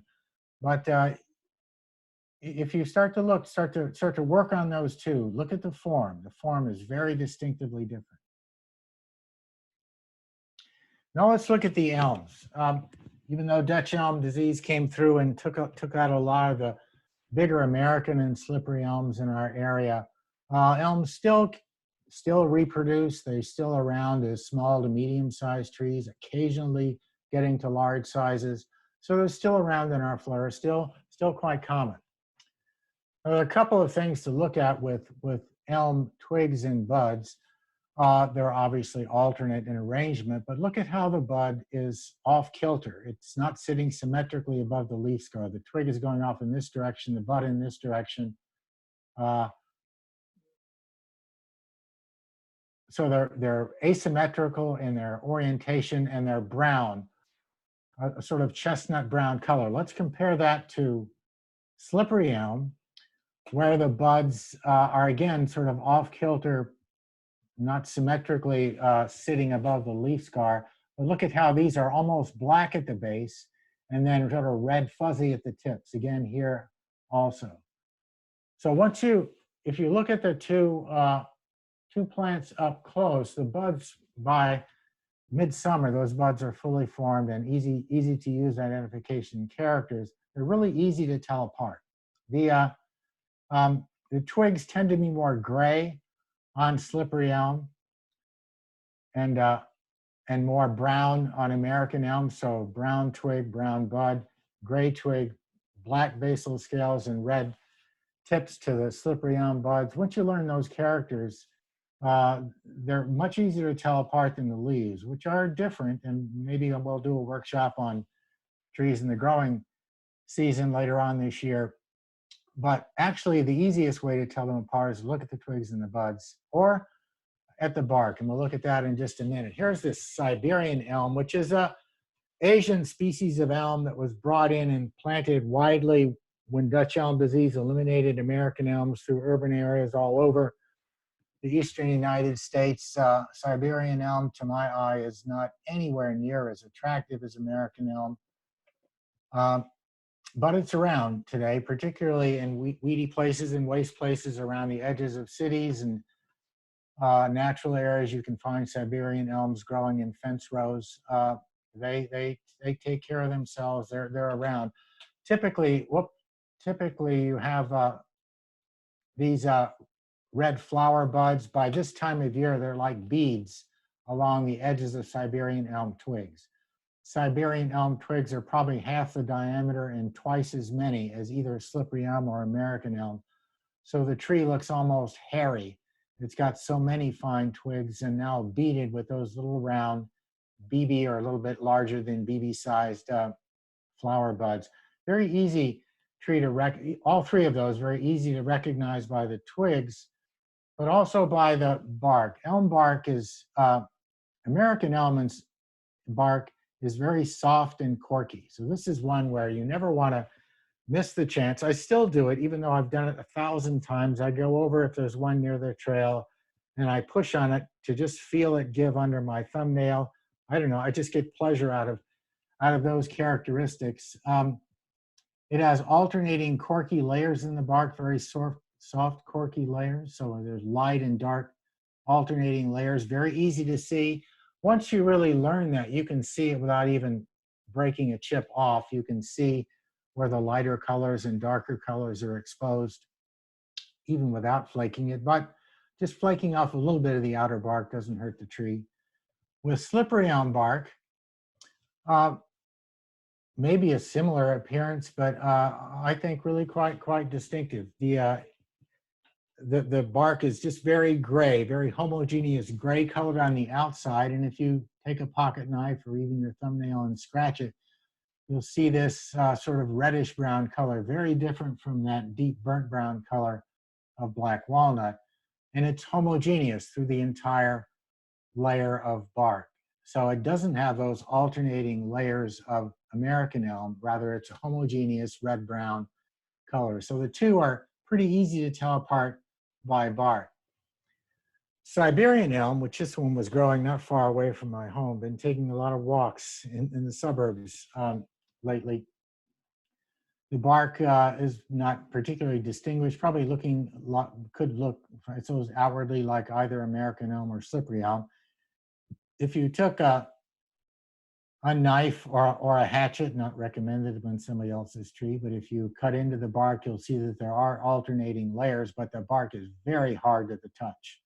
Very different from American elm. Another distinction, if you just go up and touch and feel things and push on them, you'll feel these differences. This bark is very hard. If you do break off a chip of it, you'll see alternating layers, not quite as striking as American elm, but they're certainly there. But the surface, the texture and the feel of it's really totally different. Hackberries used to be in the same family as elms. Now they've rearranged into a different plant family, but has a number of similar characteristics. It's alternate in arrangement. If we do a summer workshop later this growing season, you'll see that the leaves are at least somewhat similar. But look at the buds on hackberry. They're really small, sort of triangular buds, and they're really tightly oppressed to the twig. Oppressed means if it were divergent, it would be poking out here. Oppressed means holding tightly onto the twig right there. And it has this really odd little terminal bud that turns at right angles. Now, you'd have to ask, why would nature do that? And I don't know the answer to that question, but the terminal bud is at right angles, or the bud is actually in just another lateral bud that's turned over at the tip of the twig at the end of the growing season. Just another small triangular bud turned at right angles to the twig. So the buds are not that hard to tell apart. The bark has this really interesting raised corky ridges, unlike any other tree in our flora. Again, once you learn that pattern, regardless of how you want to describe that, what it looks like to you, you'll never see anything else like it. We have here a nice mature hackberry, sort of characteristic of growing not far from the Des Plaines River. Probably 200 or 300 years ago, you would find occasional hackberries growing along major rivers and streams. Let's get a little bit closer, and you can see that very peculiar bark of hackberry with these raised, I mean, it's mostly cork, but it's a very hard to the touch, so it's not soft like an elm bark at all. The ridges are raised up. They often almost seem to peel along the edges, but again, this is very hard. When we look at it from the edge like this, you can see the layering of these ridges as they grow up and away from the tree. Rather peculiar bark pattern, unlike any other than its close relative to the south, sugarberry. So that's hackberry. Now let's look at variously called eastern hornbeam or hornbeam. Many people will call this ironwood. That term ironwood is used for a number of different trees depending on what region of the country you're in, but I have heard that used for hawthorn here in the Chicago area, so beware, you may run into other common names. The bark of this one, we'll start with that, you can see is a wonderful peely, flaky bark. It looks, the classic explanation for this is cat scratch. So if you ever had a cat work on your furniture and scratch it with those long, as he drags his talons down or claws down the furniture, it creates these long shreds, and the shreds are sort of peely. So when you touch this and slide your hand down it, little teeny bits come off in your hand. Very easy bark to recognize. It will take on that pattern at about, say 3 inches in diameter. If we look at the twigs, you could say it's a nondescript, alternately alternate leaf, alternate bud, twig, but nothing is nondescript once you get to learn it. This one always stands out to me because remember the hackberry bud was oppressed. Here, this is strongly divergent at about a 45-degree angle. That's really quite distinctive and easy to recognize once you learn the hornbeam. The hornbeam is in the birch family, and like everything else in the birch family, it has flowers that are either male or female. And the male flowers are preformed in the fall as these little hot dogs. They'll loosen up, lengthen out, and disperse pollen in the springtime. But those catkins, if you have a big hornbeam, look for those. They'll generally be higher in the crown, but they're often there. Not always, but they're often there. The twig is very distinctive. The bark is very distinctive. So this one shouldn't give you a lot of trouble. American basswood is a pretty common tree in our area. Depending on which ecology books you read, they'll sometimes characterize basswood as a sort of cohort of sugar maple and mesic forests and with beeches and other things in the eastern United States. And that is certainly true. In the Chicago area, basswood seemed to mix with oaks much more frequently than did sugar maple, which is really very fire sensitive. The twigs of basswood are easy to identify by these buds. They have two visible scales. I didn't get a good picture that showed those scales. This is a picture I took a few days ago. The buds are green in the summer, turning red in the winter, and there's two visible scales on them, really unlike any other buds in our flora. And these are some basswoods I found growing along the Des Plaines River. Here's a few stems of American basswood growing right next to the Des Plaines River near where I live. The river's at flood stage now, so the water's not far away. But you can see the typical growth form of basswood. Look at the tree, the slightly smaller tree to the left part of the screen, and you can see several other stems coming up from around the base. Those are coming off of the same root system, coming off of the same root stock. Right at where the roots join the shoot, there are dormant buds that can sprout and grow new shoots. And that's common to most flowering plants or the sorts of broadleaf trees that we're familiar with. But with most trees, those buds don't break dormancy and start to grow unless there's a severe injury to the top. However, with basswood, those buds will just spontaneously start. They will break dormancy and start to grow all on their own. And so you'll often see basswood growing in clumps like this. Let's go just a little bit closer and look at the bark pattern itself on the mature tree. You can see it has that same interlacing pattern of ridges and furrows, often leaving sort of diamondy patterns in between the ridges. The bark tends to be more flat-topped on the ridges than, say, an ash tree, but they're really quite similar, a little bit coarser texture than a typical ash. On this slightly smaller basswood stem, you can see here is the remnant of the original epidermis, this flat surface, and you can see it now starting to split apart. In another 10-20 years, it will start to develop that more diamondy interlacing pattern of ridges and furrows.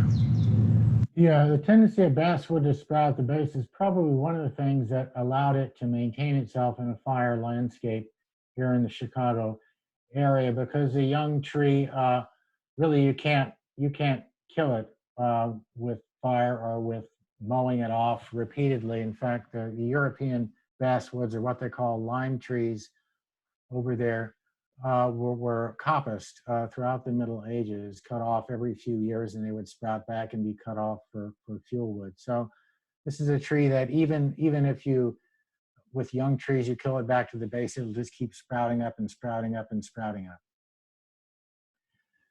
Here's gooseberry, and we'll talk about gooseberry and blackcurrant. They're both in the genus Ribes, both relatively common in our flora here. Gooseberry has two kinds of armature, two kinds of things that can make you go, ouch. It has prickles, and you can see over here, these are prickles, and they're just all over the epidermis of the twig. Remember, prickles are modified hair, so it can occur anywhere over the epidermis of the twig. But look at these. Here are 3 structures, and they're right at the node. And if you remember from the start of the workshop today, when you see more stout features right at the nodes, those are spines. Those are modified stipules. These are much more likely to jam through your blue jeans and cause you some pain. I generally don't see gooseberry growing in really large thickets where I have to wade through it, but it's pretty tough stuff. You wouldn't want to mess with it. It can be quite painful if you do bump into it. There are 2 gooseberries in our area. There's Missouri gooseberry and prickly gooseberry. And prickly gooseberry tends to be more prickly in the twigs than Missouri gooseberry, but that's not really, I don't think that's a very reliable character.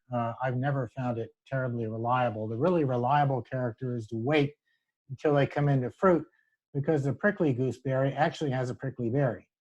Now those prickles are pretty soft. I've chewed many of them up. This kind of leathery, but you know, I love the taste. It's a nice tart, distinctive flavor. Likewise, a Missouri gooseberry is a little bit leathery in texture, but it has that lovely tart flavor.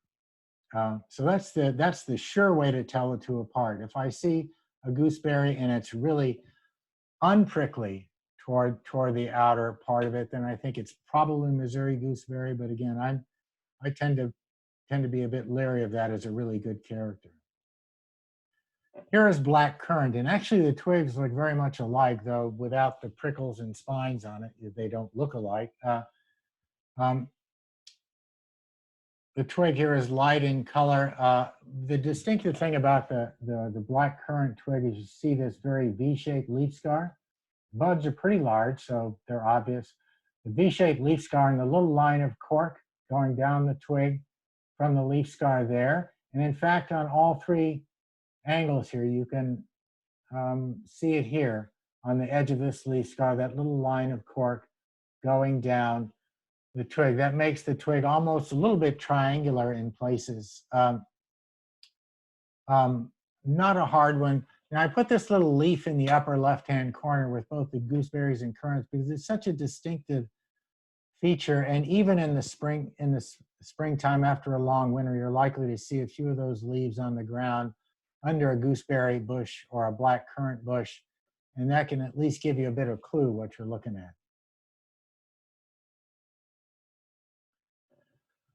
More plants with armature.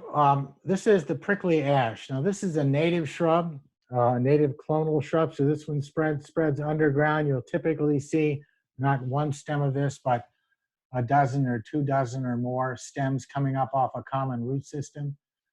So what kind of, is this a prickle, a thorn, or a spine? Well, let's see. It's where are the nodes? Well, there's a leaf scar and a bud. So this is in a node. That's at a node, that's at a node. So these must be spines. They're only arranged at the nodes on either side of the leaf scar, exactly where we would want to see a stipule. So these are tough. They don't break off when you run into them. These can actually be quite painful. Generally don't find this in abundance, but where it is in abundance, you want to be aware of it. It can be quite painful to work with. The look-alike plant, at least in its younger stages of growth in our region, is an exotic to the Chicago area. It's called black locust. You notice it has paired stipular spines also.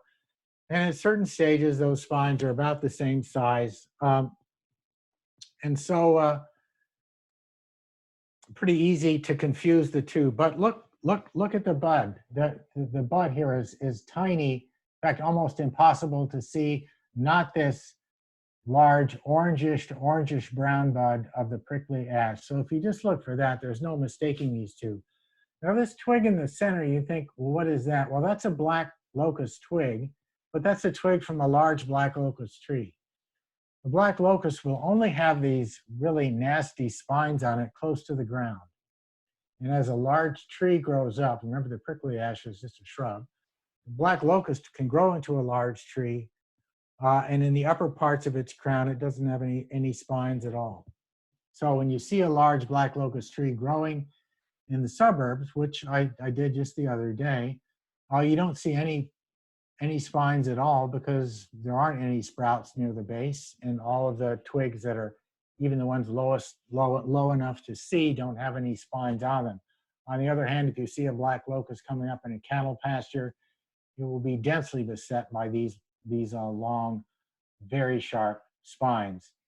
And if we look at the bark of the black locust tree, this is really coarsely textured. I think movie makers just aren't very good with plants, because this should have been in the Lord of the Rings trilogy. These should have been growing in Mordor around the base of the Mountain of Doom. These are such it's a wicked looking bark. I just love that bark. It looks like it has evil spirits in the tree. And for that matter, the people who made The Wizard of Oz, a movie I always love, but they should have had those hawthorns growing around the Wicked Witch's castle with those long needle-like thorns. So I should go to Hollywood and be an advisor there, I think, because they've missed a couple of good possibilities with their stage sets.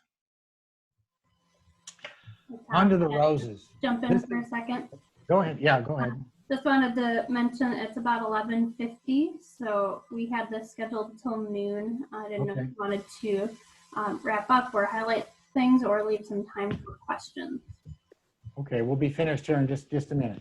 Okay. We'll go quickly through these, just quickly through the last few, and we can then move on to questions. This is a multiflora rose, a tree with these.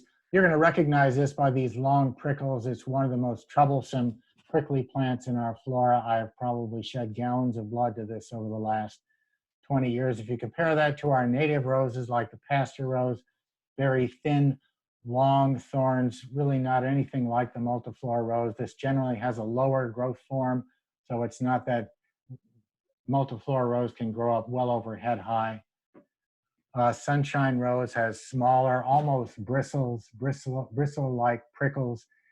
And the early wild rose can grow up taller, but the upper parts of the plants are smooth and really lack prickles at all. And you get some of those prickles to stiff hairs toward the base. So they're really quite different in their twigs. Sumac, I think, is one that you've seen many times before. We have the male clone on the left and the female clone on the right. Those big, thick twigs with if you cut them open, you get that big brown, thick pith in the middle. Staghorn sumac, which looks exactly like the smooth sumac, is very fuzzy. Smooth sumac has no hair. So staghorn, though you're not likely to see it in McHenry County, is instantly recognizable by that hair. The willows, I guess we're going to have to skip most of these. But one thing I do want to point out with the willows is a group, and this is an important thing to start off with, is learning to recognize the willow bud, the smooth willow bud with what looks like no scales, but in fact it does have a scale. It has a scale that pops open. It's one scale, fits like a socket, blows open, and you see the white puffy flower structure growing out from below. Grapevines, I think we all know those. That's the big vine has that long, shreddy, brownish bark on it, and it grows by tendrils that wrap around whatever it's growing on. The cottonwood wood and aspen, two common ones in our flora. The aspen has a much lighter colored upper bark than does the cottonwood. The cottonwood and the aspen will form whole groves of hundreds of stems, whereas the cottonwood is a single tree growth form. Much shinier buds to cottonwood. If you squeeze it, or excuse me, much shinier buds to the aspen. The cottonwood buds, if you squeeze them, are kind of gooey. They're not shiny on the outside either.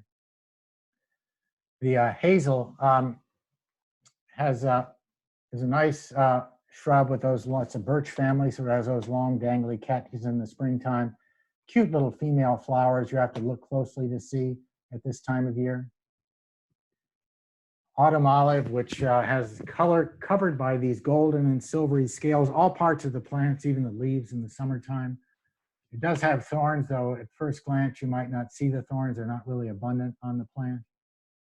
And finally, our oriental bittersweet, which is probably one of the most troublesome exotics in our area, and it grows by twining. That upper right-hand photograph and the upper left-hand are characteristic of what you see when oriental bittersweet is out of control and just swarming over plants. It is really becoming a problem in our region and will require a lot of effort in the future.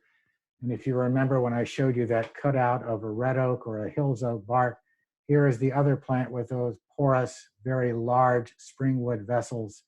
This is Oriental bittersweet. If you cut a little section of this vine and stick it in a glass of water and blow on it, you can blow bubbles. Likewise with a little stave of red oak. So, sorry we had to go a little bit fast there toward the end, but you get to see the final episode of the movie here. I keep going. Gotta keep going. Going, going. I go. Almost there. Almost there.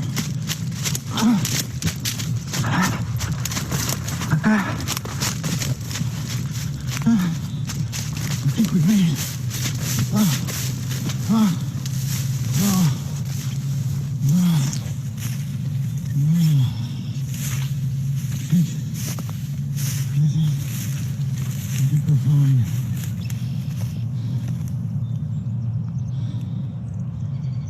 Well, thanks for joining me today. This is Tom with Tom Talks. I hope you learned a lot about trees in their winter condition. Sorry, I couldn't help myself. Yeah, so we're to the end now. If you got any questions, let's go. Yep, and if you have a question, remember to unmute yourself before you start talking, otherwise we can't hear you. And then when you're done talking, mute yourself again so we can hear everybody else's questions.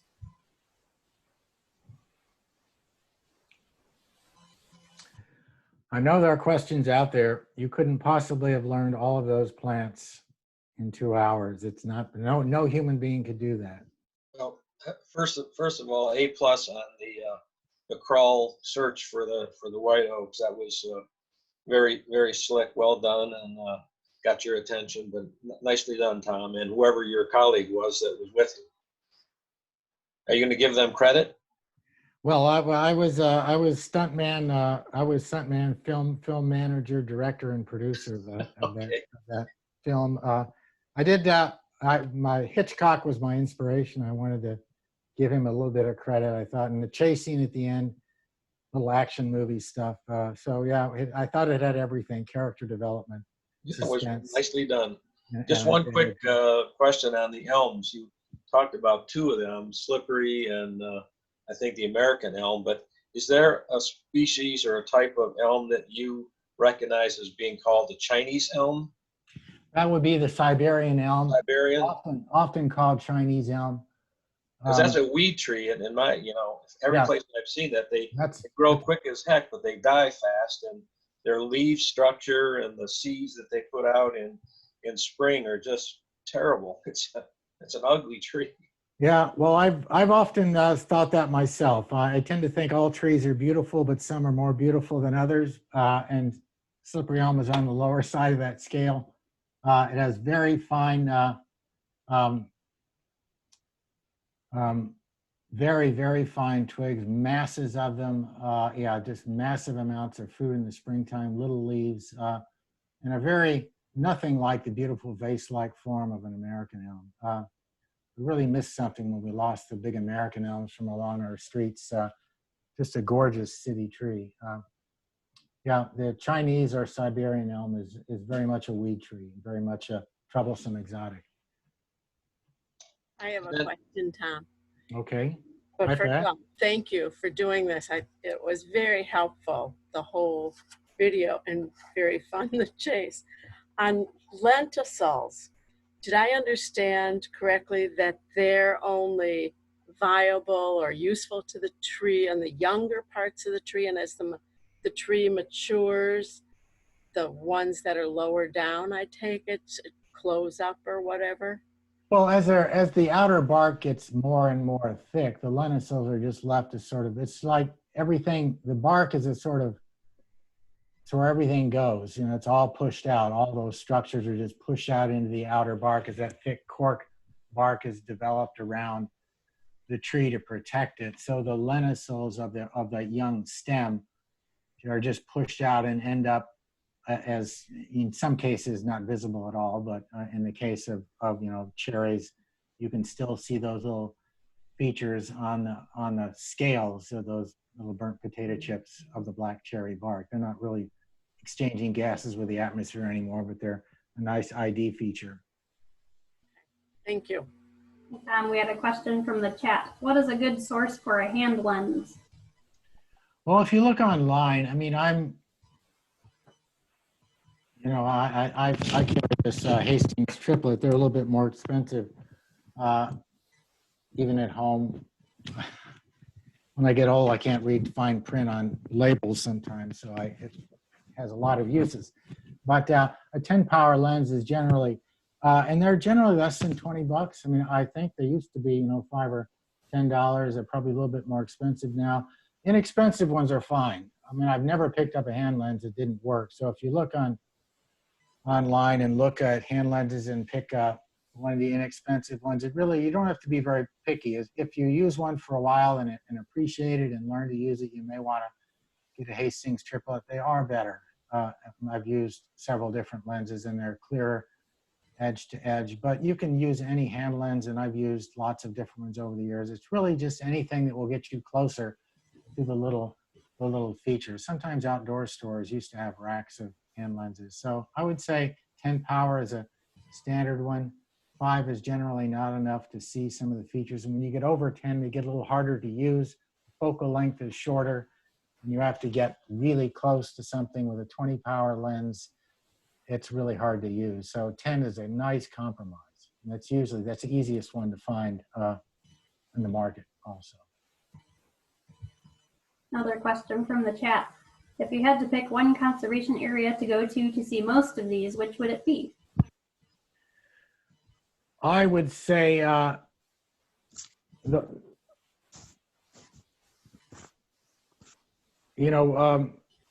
somewhere like Coral Woods or Marengo Ridge, because you get Coral Woods, you can get the sugar maple part of it, which you're not going to get in a lot of our natural areas in the eastern part of the county. That was really more just open savanna, barrens landscape, really not a good growth or not good habitat for sugar maples. So you'll see some of the shrubs more frequently in Coral Woods. But so that I would say Coral Woods and Marengo Ridge are not too far apart. Those would be nice places to see. Quite a range of those. There isn't any one place you can go. That's the lovely thing about it. You just keep going and you keep seeing more and more everywhere you go. Somebody asked, what's a good, easy ID book to carry along on hikes? Well, if you're going during the summertime, I don't know, if you, probably if I were going to carry a little book in the winter, it would be May Talgard Watts' little winter tree finder. It doesn't help you with the shrubs, but it's an easy one to pop in your pocket, and it does have excellent drawings of twigs. She was a very good artist, wonderful teacher at the Morton Arboretum a long time ago. If you're going during the summer, I've always been a firm believer in Audubon's Guide to the Trees of the Eastern United States. It's a typical pocketbook form, so bigger than a tiny little May Watts tree guide, but it's written by Albert Little, and he was a really, really good dendrologist. I tend to be a stickler, and there are tree books out there today that are written by people who aren't very good, and they make mistakes and they put the wrong pictures for the wrong trees, and Albert Little was an excellent dendrologist, and the trees haven't changed. It's just a really, really good book. If you're starting off with trees, I would recommend that's at least one of the books that you buy. Certainly there are many others that are nice. I see somebody holding up that book right now. There you go. It's a oldie but a goodie. We also had a question about, is it possible to get a copy of the PowerPoint for participants? Do we want to send that to everybody, or just if it's requested? Well, I can send the PowerPoint. They will be able to watch this later, right? Yeah, we'll be posting it on YouTube. Details will be sent out to everybody. You have to go through all my lame attempts at humor and other things. I can give you the PowerPoint. I think, frankly, the PowerPoint that you have, Jackie, is annotated. The one that I use for this really doesn't have, it's all it has is pictures and names. It doesn't have any annotation with features. So I think the one that I used for the twig workshop before the stay-at-home work thing, that way, even though it doesn't have all the same trees in exactly the same order, would be more useful. Frankly, I can give you PDFs of either of those is fine with me, and you can distribute them as people want them. I'm not protective of them. They're Okay. you certainly have either. Becky, this is, can you see anything? Can you see? I don't think you can see my camera, right? No. I'd have to open up the start video to, no. How do I open up the camera? See, I want to show this twig. Start my video. There should be in the bottom left corner Yeah. video. Select another video camera in settings. Do you have your camera on your computer? Probably not, but okay, never mind. You can always send a picture to me or Tom, and we can help you. Yeah. Yeah. If you're gonna The take only- pictures, it helps to get a couple close-up ones to see as much detail as we can of the buds, as well as kind of the overall arrangement of how the twig is laid out. And sometimes if you have a nice cross section, you see a shape there, like a star shape or something, that's helpful too. Yeah, I'm trying to focus on oak trees so that, and Tom, this is what I do, and I don't know if it makes sense or not, but the first thing I do is look on the ground. You can hardly see the twigs. They're up, 30 feet high. So if I look on the ground, I'm looking for a type of leaves, rounded, pointed, red, white. Yeah, those are always useful. Oak leaves tend to take a few years to decompose, so there's always some under the tree. Yeah, the trees, acorn caps are always around under a mature tree. If the twigs are way up in the air, it's probably a mature tree, and you're always going to find those acorn caps will last for several years. I mean, frankly, those are the best identification characters. Sometimes, I showed you nice contrasting examples of, say, a white oak and a bur oak, but frankly, in nature, sometimes there are trees that really are hard to tell which I'm looking at. And I get on the ground and I crawl around and I look. And likewise, if I have a red oak and a hills oak and I don't know the difference, I'm crawling around on the ground looking for those little fragments of acorns. Leaves are good. The problem with leaves is they blow a long way. And so if you've got both species growing next to one another, the leaves are everywhere, a little bit harder, whereas the acorns fall straight down. Squirrels will carry fruits a little bit around, but generally, yeah, acorns are the best thing to look for on the ground, but leaves can sometimes be useful also. Great. Any other questions? I've read all the questions we had in the chat. So.